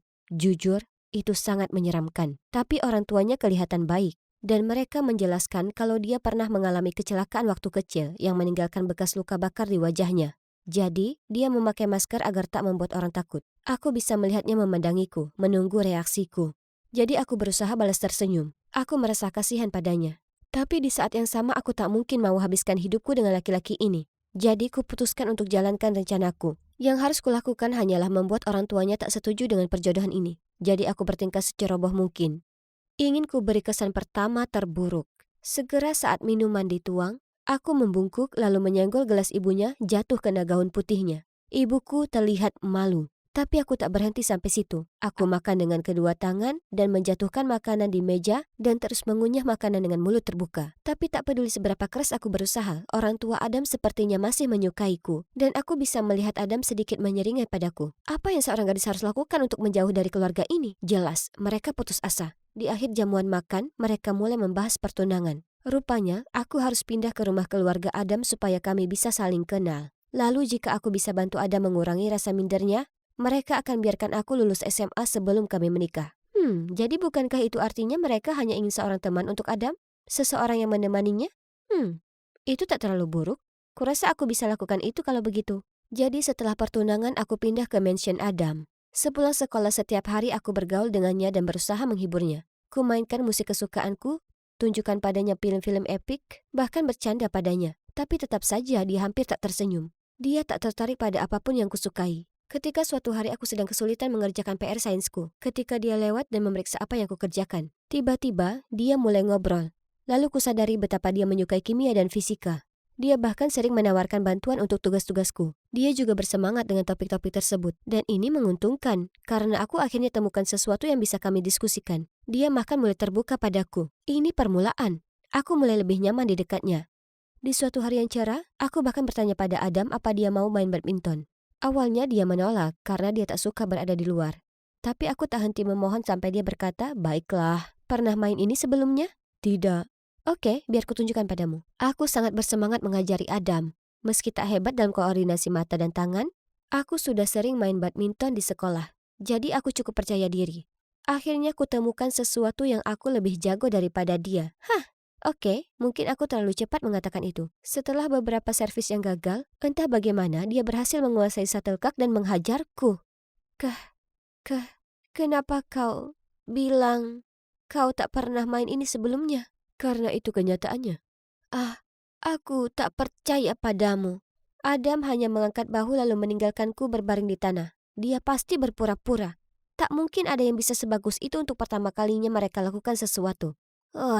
Tapi kurasa ini menyenangkan. Adam mulai suka denganku. Tapi aku tak bisa bersamanya terus-menerus karena aku harus mengikuti kelas. Dan tak bohong, aku senang sekali masih bisa sekolah. Apalagi di sekolah ada sesuatu yang menakjubkan terjadi. Suatu hari aku sedang jalan melintasi halaman sekolah saat aku tersandung kaleng. Saat hampir wajahku terbenam ke tanah, ada tangan muncul dan menarikku ke atas. Kami bertatapan mata dan aku bersumpah itu cinta pada pandangan pertama. Namanya Brian dan dia sangat tampan. Sejak saat itu kami tak henti berkirim pesan setiap hari dan tak lama akhirnya dia memintaku jadi pacarnya dan tentu saja ku katakan ya. Aku jatuh cinta. Tapi tentu saja aku harus menyembunyikannya dari Adam dan orang tuanya. Suatu malam aku sedang teleponan dengan Brian saat tiba-tiba ada pesan masuk dari ibuku. Nyatanya, sejak pertunangan itu, ia belum menghubungi. Mungkin ibu terlalu sibuk habiskan sejumlah besar uang yang diberi orang tua Adam kepadanya. Sarah, aku sangat butuh uang, hanya sekitar $500. Bisakah kau tanya Adam apa dia bisa meminjamiku? Apa? Bagaimana bisa ibu sudah habiskan uang yang diberi orang tuanya? Stop banyak tanya. Bawakan saja uang itu, oke? Uang, uang, uang. Yang ia pedulikan hanya uang. Dia bahkan tak bertanya apa aku baik-baik saja. Hmm, em, aku, aku ingin tanya. Bisakah kau carikan sejumlah uang? Uang? Untuk apa? Em, aku perlu membayar untuk kelas bimbingan belajar. Aku belum punya uang untuk bayar beberapa bulan. Berapa banyak uang yang kau butuhkan? Em, sekitar $500. Oke, akan kuberitahu pelayan, dia akan memberimu nanti. Phew, itu lebih mudah daripada yang kukira. Tapi, Adam tak bertanya dua kali soal itu. Apa itu karena jumlahnya tak seberapa untuk laki-laki kaya sepertinya? Bagaimanapun, paling tidak dia mengiyakan. Itu akan menutup mulut ibuku sementara. Andai saja begitu. Beberapa hari kemudian, ia kirim pesan padaku. Kali ini ia mau $3.000. Apa ibu bercanda denganku? Aku hanya mengabaikannya. Tapi ia terus membombardirku dengan pesan dan panggilan. Selama beberapa hari, dia tak biarkan aku sendiri. Tapi aku tak menyerah. Hingga foto ini dikirim ke ponselku. Itu aku dan Brian bergandengan tangan dan jelas tampak saling cinta. Ternyata ibuku sudah sangat putus asa mendapatkan uang. Ia datang ke sekolahku suatu hari untuk bicara empat mata. Dan itulah saat ia melihat kami bersama. Ibu lalu mengancamku dan berkata jika ia tak dapat uangnya, ia akan beritahu keluarga Adam apa yang kulakukan. Ini membuatku ketakutan, karena nanti aku tak punya tempat untuk pergi dan tak bisa sekolah lagi. Aku tak bisa biarkan itu terjadi. Aku tak punya pilihan lain kecuali terus minta uang ke Adam dengan alasan-alasan payah. Mulai dari beli buku, sampai ada kerabat yang sakit dan butuh pengobatan. Kalian sebut saja, sudah kupakai. Tiap kali ku minta Adam, dia memandangku seakan dia mencemaskanku dan berkata apa aku baik-baik saja. Ini membuatku makin merasa bersalah, karena sepertinya dia tulus peduli padaku. Untuk membalasnya, ku panggang cookies untuknya, dan bahkan ku rajutkan sweater lucu untuknya sebagai kado ulang tahun. Tapi beberapa minggu kemudian, dia tanya apa kami bisa bicara. Segera saat aku masuk ke kamarnya, dia lemparkan setumpuk fotoku. Itu semua fotoku dan Brian. Aku tak percaya ini. Apa ibu mengkhianatiku? Tapi ternyata bukan itu. Dia bilang padaku bahwa dia menyewa seseorang untuk membuntutiku karena dia merasa aku bertingkah aneh. Tak hanya dia temukan aku pacaran dengan seseorang, dia juga tahu kalau selama ini bohong tentang uang itu dan memberikannya ke ibuku. Dia sangat kecewa denganku. Tolong tinggalkan aku sendiri. Aku tak ingin melihatmu lagi. Aku sangat khawatir akan diusir dari rumah mereka. Tapi tak seorang pun membahas apapun. Orang tuanya masih ngobrol denganku saat makan malam dan sepertinya mereka cukup senang. Tapi ada menghindariku, yang tentu saja membuatku merasa sangat buruk. Satu-satunya tempatku bersandar saat ini adalah Brianku sayang. Jadi setelah makan malam ku putuskan untuk pergi ke tempatnya. Aku sangat butuh ketenangan saat ini. Tapi saat aku tiba di luar, lewat jendela, kulihat ada gadis lain di kamarnya. Mereka mulai ciuman, dan kukira aku akan mual. Dalam kepanikan, cepat-cepat aku merayap mendekat dan sembunyi di bawah jendelanya untuk menguping. Tapi, bukankah kau agak terlalu dekat dengan si Sarah akhir-akhir ini? Jangan berani-beraninya kau. Jangan khawatir sayang, itu semua demi kamu. Aku tahu kalau dia tinggal di mansion besar dengan supir pribadi dan sebagainya. Keluarganya pasti kaya raya. Jadi, aku hanya mau berteman baik dan membantu mereka habiskan uang itu. Kau tahu, dan mungkin dengan begitu, aku bisa belikan kamu tas Chanel baru yang selalu kau inginkan. Benarkah sayang? Jadi bagaimana hasilnya? Ya, tak berguna. Dia kelihatannya tipe gadis kaya yang pelit. Menyimpan setiap sen untuk dirinya sendiri. Bagaimana bisa aku percaya apa yang barusan ku dengar? Hatiku hancur berkeping-keping, dan aku tak tahan lagi. Aku berdiri dan menampakkan wajahku di depan jendela. Kau selesai. Brian terlihat kaget melihatku di sana. Aku tak mau menunggu apa dia mau mengatakan sesuatu. Aku langsung lari pulang sambil menangis dan mengunci diriku di kamarku. Sarah, buka pintunya. Kau tahu berapa hari kau sudah tak makan? Sarah, buka pintunya. Kalau tidak akan kusuruh orang untuk merubuhkan pintunya. Oh Tuhan, apa kau baik-baik saja? Ada apa? Tidak apa-apa. Aku menyesal karena berbohong padamu selama ini. Aku tak bermaksud begitu. Tiba-tiba Adam memelukku dan berkata, tak apa, jangan menangis. Sekarang bisa ceritakan padaku apa yang terjadi? Dengan berderai air mata ku ceritakan ke Adam cerita lengkapnya. Mulai dari dimanfaatkan oleh ibuku hingga dihianati oleh Brian. Mungkin ini pantas ku terima karena bohong padamu. Sebenarnya, bagaimanapun jika aku jadi kamu, aku tak mau menikah dengan seseorang sepertiku. Kau laki-laki yang hebat. Selama kau punya kepercayaan diri dan hidup dengan sikap positif, hal baik pasti akan datang padamu, aku janji. Bahkan dengan wajah buruk rupa ini, aku mendongak ke Adam dan, oh ya Tuhan, bekas luka bakar di wajahnya. Itu lebih buruk dari yang kukira. Kuulurkan tangan untuk menyentuhnya. Itu pasti sangat menyakitkan. Bisakah kita mengulang dari awal? Teruslah membantuku, oke? Aku menatap Adam, tersenyum dan mengangguk. Jadi setelah hari itu, aku terus tinggal di rumah Adam dan membantunya keluar dari kehidupan mencela diri dan terisolasi yang selama ini dijalaninya. Perlahan sikapnya berubah lebih baik. Dan bahkan dia mulai mengambil kursus bisnis untuk bersiap mengambil alih perusahaan keluarganya di masa datang. Aku juga mendorongnya untuk mulai melepas maskernya. Cintai apapun tentang dirimu sendiri, termasuk bekas luka itu. Sedangkan ibuku, sekarang ini ia ditahan karena judi ilegalnya. Ya, untuk itulah dia habiskan semua uangnya. Ia mungkin akan berakhir di penjara, dan meski bukan ini yang kuinginkan untuknya, dia cukup pantas menerimanya. Oh, dan mengenai pernikahan itu, kami menundanya. Beruntungnya aku, baik Adam maupun orang tuanya ingin aku kuliah dulu dan mengejar mimpiku. Namun setelah aku lulus, kami akan mulai rencanakan pernikahan kami. Dan kali ini itu murni karena cinta.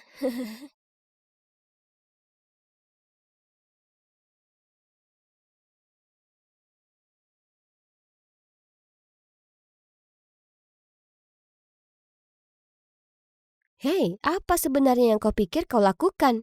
Aku tahu kau mencuri uangku. Kembalikan padaku sekarang juga. Ya, kembalikan pada Sophie. Itu uang tunjangannya. Uang apa? Aku tak tahu soal uang apapun. Aku mengangkat bahu sambil berjalan menuju ranjangku, mengabaikan wajah marah Sophie. Setelah itu, aku harus dengarkan Sophie sampaikan tuduhannya padaku. Bla bla bla. Aku tahu itu hanya karena aku ini tomboy. Jadi pastinya kalau cewek memilih rambut pendek dan pakai baju kedodoran, maka dia pasti pencuri. Akhirnya aku sampai pada batas sabarku. Berhenti menuduh. Aku tak mencuri uang apapun. Aku bahkan tak tahu kau punya uang. Aku tahu kau mengambilnya. Kalau tak kau kembalikan padaku sekarang juga, maka akan kuadukan Bu Hopkins. Ancaman yang tak masuk akal tak menggangguku. Jadi aku hanya rebahan di ranjang dan main ponselku. Sungguh suasana menegangkan. Lalu kulihat mereka semua dengan panik memeriksa ponsel mereka dan saling memberi tatapan bingung.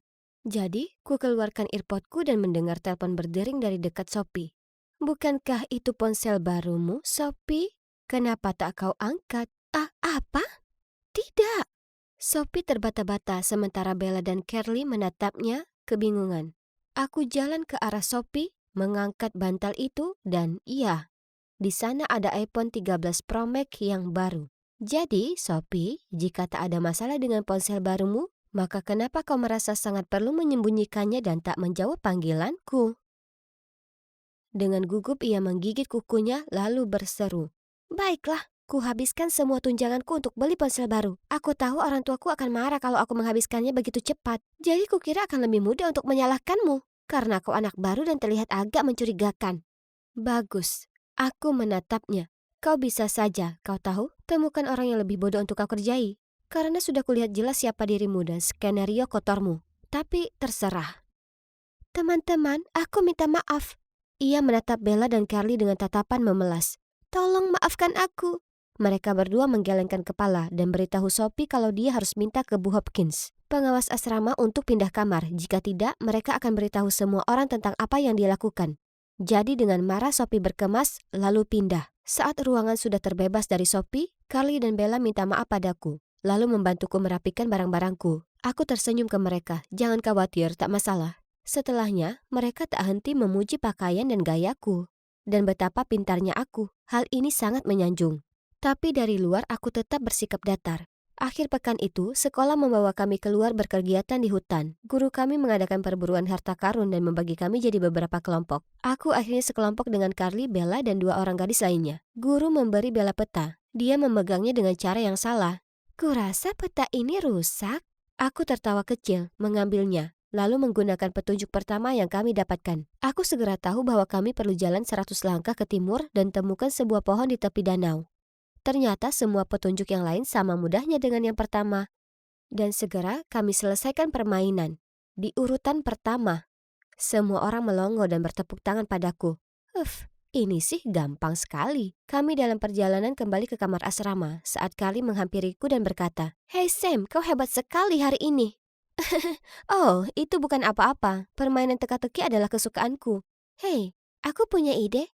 Ayo kita bentuk tim detektif. Karena sekolah kita masih punya beberapa kasus yang belum terpecahkan. Itu ide bagus. Dengan gabungan pikiran Sherlock Holmes kita, tak ada yang tak mungkin. Lalu kami bertiga saling pandang dan tertawa. Aku mengangguk setuju. Maksudku, agen detektif terdengar menyenangkan. Dan itulah bagaimana tim detektif CSI lahir. Kepanjangan dari Caroline, Samantha, dan Isabella. Tentunya.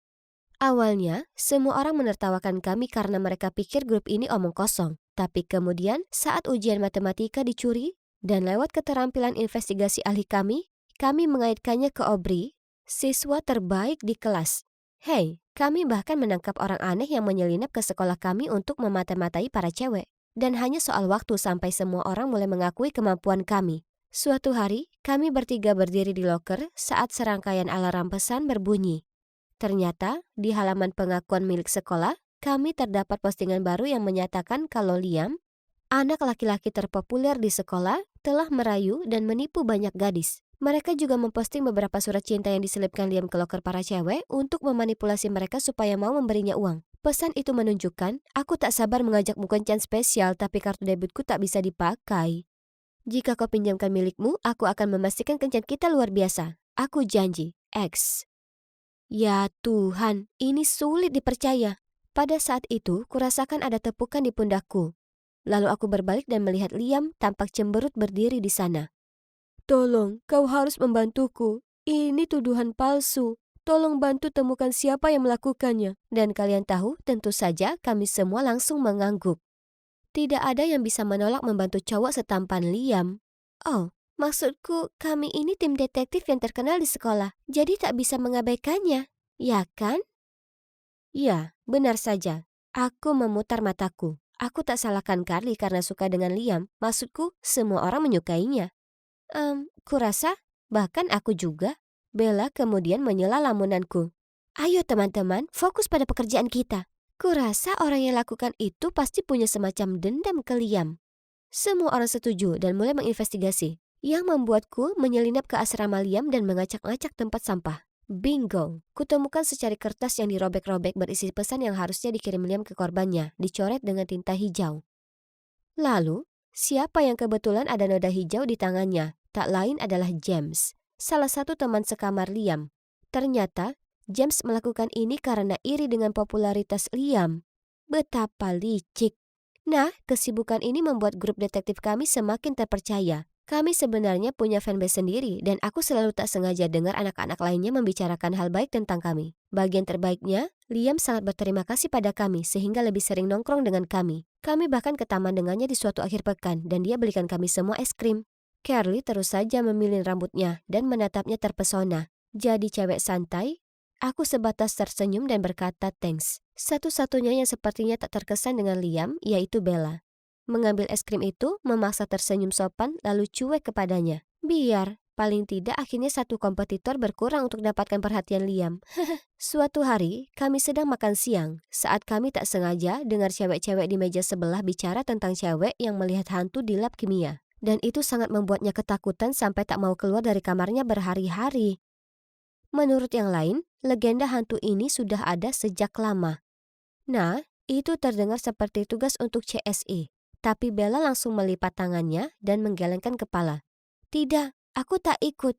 Tak ada hantu di dunia ini. Dengan tegas aku berkata, ya, jadi kita harus pergi dan meluruskan ini. Tapi tak peduli berapa keras aku dan Kelly berusaha membujuknya, ia menolak mentah-mentah. Apa kau tahu kutukannya? Jika ada seorang pun mencari hantu ini, mereka akan dikutuk dan akan sial selama sisa hidupnya. Bukankah kau baru saja bilang tak ada hantu di dunia ini? Lalu kenapa kutukan bodoh itu mengganggumu? Sebenarnya aku takut hantu. Kupandang Bella, berusaha untuk tertawa. Oke, kalau begitu kau tetap di ruangan. Lalu aku dan Carrie pergi membahas rencana malam itu.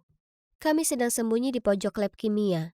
Ya ampun, membosankan di sini. Dan aku cukup lapar. Seharusnya aku membawa camilan. Tiba-tiba, angin dingin bertiup melalui kami. Itu membuatku bergidik. Kali menggoyang tanganku lalu berbisik, "Sam, ayo kembali ke asrama." Shh. Aku mendengar sesuatu. Langkah kaki. Lalu kurasakan sentuhan di bahuku.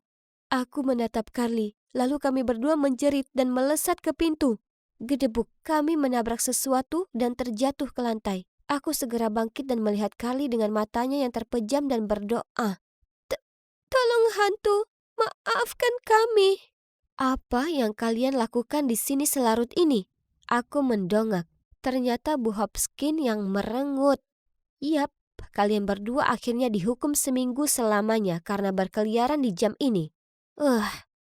Setelah Bu Hopkins menceramahi kami lagi dan mengawal kami balik ke asrama, Bella menatap kami dari ranjangnya dan berkata, "Sudah ku bilang kalian berdua akhirnya akan terkutuk, bukan begitu?" Aku mendengus. Maksudku, kutukan itu omong kosong. Benar kan? Tapi kemudian hal aneh mulai terjadi padaku dan Carly. Tugas sejarahku hilang 10 menit sebelum tenggat waktu. Carly akan mengenakan perlengkapan olahraganya dan mendapatinya penuh dengan noda lumpur. Dan barang-barang pribadi kami terus hilang, lalu muncul di tempat yang aneh. Parahnya, gosip tim detektif dikutuk telah dengan cepat tersebar. Cukup sudah. Aku perlu menyelidiki yang disebut kutukan ini dan mengungkapnya. Kuceritakan pada Bella dan Carly apa yang kurencanakan, tapi mereka tampak tak yakin. Tidak, bagaimana jika sesuatu yang buruk terjadi? Aku nggak mau lagi Sam, baiknya kau juga tak ke sana. Oke, tenanglah. Aku tak akan lakukan itu. Itu cuma gagasan. Tenanglah. Itulah yang kukatakan pada mereka. Tapi masalahnya, aku tak mudah menyerah. Dan aku perlu mencari tahu apa yang terjadi. Jadi malam itu, aku menyelinap keluar kamar dan pergi ke lab sendiri. Lorong yang mengarah ke lab sangat gelap dan sepi, sampai-sampai bisa kudengar napasku sendiri. Kemudian tiba-tiba, kulihat sosok gelap berdiri di depan pintu lab. Aku berjinjit mendekat, lalu kudengar suara. "Apa ada yang melihatmu?"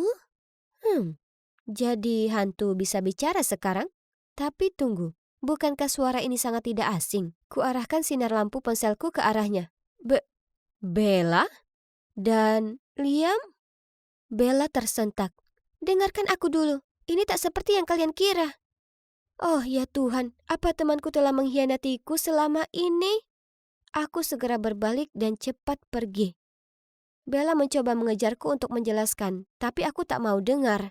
Rupanya itu dia selama ini. Dia mainkan trik licik padaku dan Carly supaya kami mengira kami dikutuk dan takkan kembali ke tempat pertemuan rahasianya dengan Liam. Saat kembali ke kamar ceritakan ke Carly apa yang telah terjadi dan kami putuskan untuk mengabaikan Bella. Itu yang pantas diterimanya. Suatu hari kami sedang makan siang saat Bella datang. Kami berdua hendak beranjak, tapi Bella buru-buru berkata, "Tolong beri aku kesempatan untuk menjelaskan." "Tak perlu jelaskan. Kami tahu yang kau lakukan." "Aku tahu aku mengacau. Tapi itu karena aku takut kalian akan bereaksi seperti ini dan aku tak ingin kehilangan pertemanan kita."